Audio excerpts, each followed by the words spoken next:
السلام علیکم ورحمت الله وبرکاته. ګرانو زده کوونکو، په دې هیله چې روغ جوړ او سلامت اوسئ د نن ورځې په لوست باندې پیل کوو. ګرانو، د لوست د پیل څخه مخکې کورنۍ دنده مو راوړې، ډېره لا حتما مو راوړې. همدارنګه په تېر لوست باندې باید رڼا واچوو. زموږ او ستاسو تېر لوست څه و؟ د جنسي اړیکو له لارې د مختلفو ناروغیو لیږدېدل. کوم مهمې ناروغۍ له دې طریقه انتقالیږي؟ سوزاک، سفلیس او بل وژونکې ناروغي یعنې د ایډز ناروغي د همدې جنسي اړیکو له طریقه انتقالیږي. څنګه باید مخه یې ونیسو؟ د هغو ککړو وسایلو نه چې د خالکوبي وي، د ګیرې د ماشینونو له طریقه وي، د سرنجونو له طریقه وي، د نشه یي توکو نه، همدارنګه له ټولو ککړو شیانو نه باید جدا د هغې د لاس وهلو او استعمال نه مخنیوی وکړو، ځکه چې د ایډز خطرناکه ناروغي تداوي نه لري او تر 50 میلیونه انسانان په دې ناروغۍ اخته دي او تر 20 میلیونه انسانان وژل شوي په همدې مرض کې، لا هم تداوي نه لري.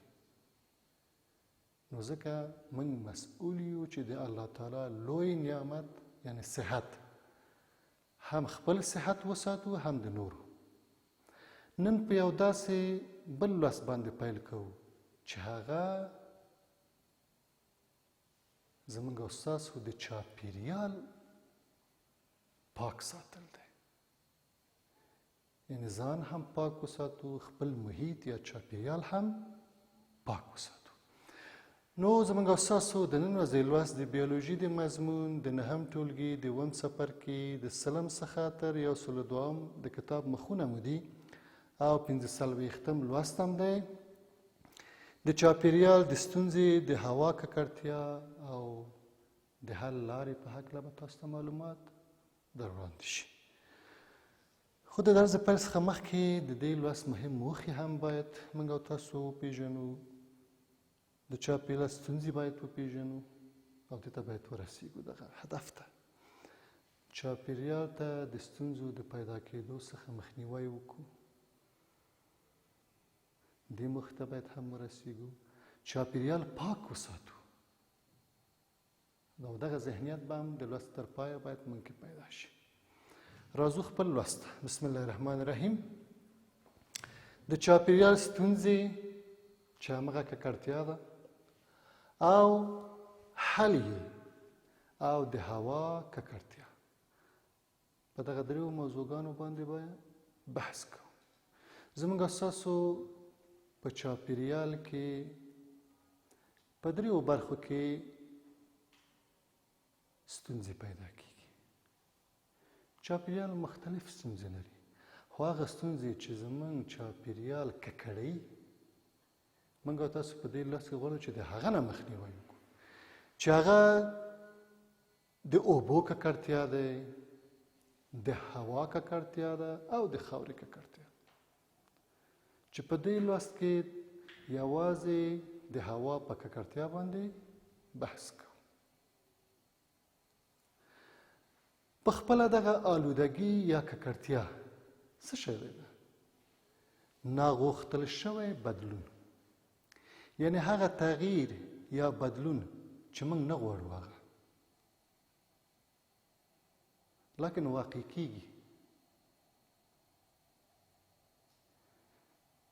دغه بدلون یا تغییر منفي بدلون دی چې د انسانانو په وسیله ترسره کیږي. یو ډول او بل ډول یوی طبیعي دی او بل مصنوعي دی. طبیعي ککړتیا ګرانو زموږ ستاسو په تصرف کې نه ده. کله طوفانونه رامنځته کیږي، بادونه، د آتش فشانو له طریقه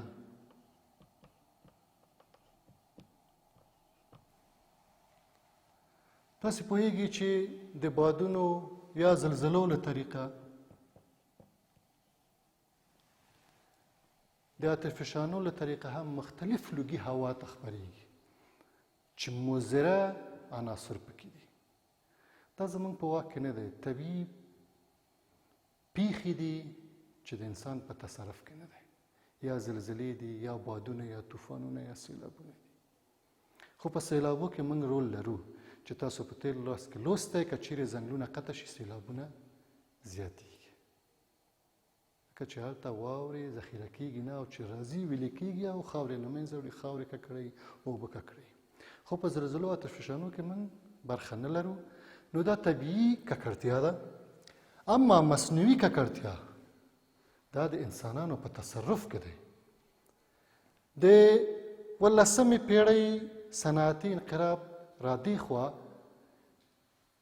چې صنعتي انقلاب و د صنعت په جوړولو کې، د فابریکو په جوړولو کې انسانان یو تر بله منفي رقابتونه وکړه. د دغې منفي رقابتونو په نتیجه کې هوا ککړه شو. په مصنوعي کې د فابریکې له طریقه د فابریکو اوبه، په فابریکو کې سون توکي،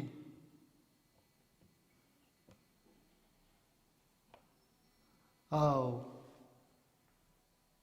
د بټیو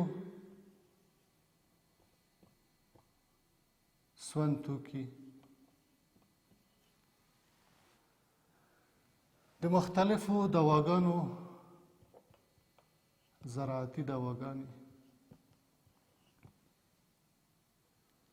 او داسې نور.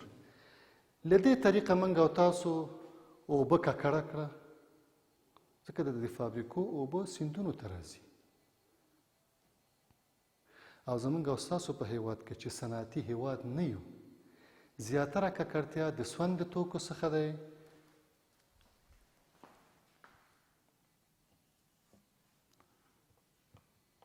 سون توکي، بې کیفیته تیلونه، همدارنګه ناسم بدرفتونه. زموږ او ستاسو د بدرفت سیستمونه ډېر غلط سیستمونه دي. تشنابونه اکثرا په کوڅو کې دي، د تشنابونو ټولې ککړې اوبه په ویالو کې ځي، د ویالو نه په سیندو کې ځي، او بعضې چې سیندو څنګ کې کورونه دي د بدرفت سیستمونه ټول په سیندو کې دي، چې زموږ اوبه هم ککړوي او زموږ خاور هم ککړوي. بل د هوا ککړتیا موږ وویل چې هم د طبیعي ککړتیا دي چې د بادونو، آتشفشانونو او زلزلو، او مصنوعي کې. په مصنوعي کې زموږ او ستاسو په هیواد کې زیاتره د بټیو، د بې کیفیته تیلونو او غازونو د استعمال له طریقه زموږ او ستاسو هوا ککړېږي، او د سرسبزیو د کموالي له وجه هم هوا ککړېږي. یعنې زموږ او ستاسو په هیواد کې زیاتره خامه ځایونه ډېر دي،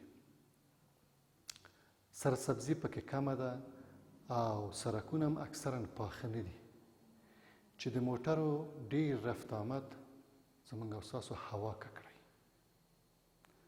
په هوا کې مختلف زهري عناصر شته.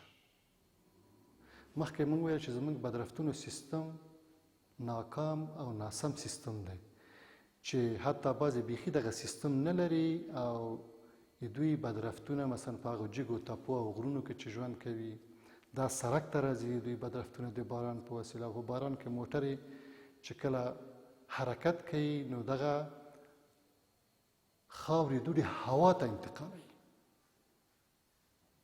او زموږ او ستاسو فضا یا هوا ډېر ناولې او ککړه هوا ده، چې په دې کې نور زهري توکي هم شته، لکه سلفر دای اکساید، کاربن مون اکساید او کاربن دای اکساید خو بې اندازه زیات دی، چې هم نه موږ دونه نباتات یا سرسبزي لرو چې دا جذب کړي، او همدارنګه زموږ او ستاسو هوا هم ګرموي، ککړوي، او د مختلفو تنفسي مرضونو سره مواجه کیږو.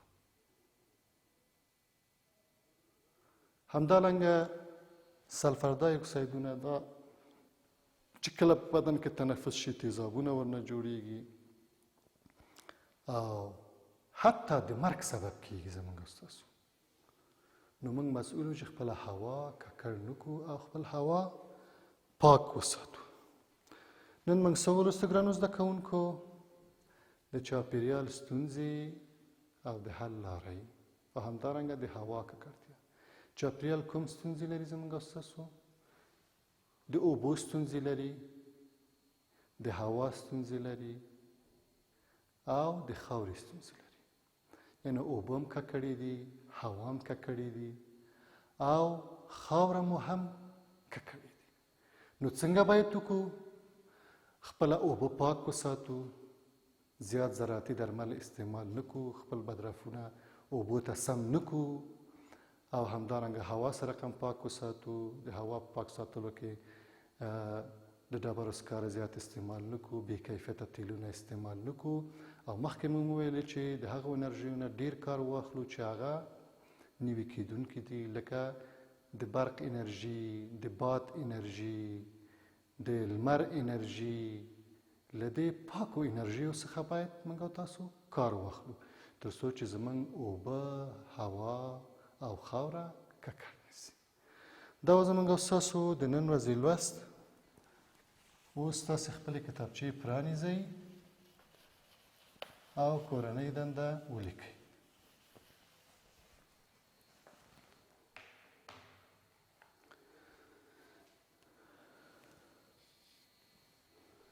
ګرانو زده کوونکو، تاسې هم په خپل نظر باندې د هوا د ککړتیا د مخنیوي لارې چارې لیست کړئ. ګرانو، تاسې د هوا د پاک ساتلو لپاره به خپل شخصي نظریات ولیکئ. د کتاب د نظریاتو نه هم کار واخلئ او خپل نظر هم ولیکئ تر څو زموږ هوا پاک وساتل شي. دا و زموږ او ستاسو د نن ورځې لوست. نور مو په لوی او بخښونکي خدای سپارم. د خدای په امان.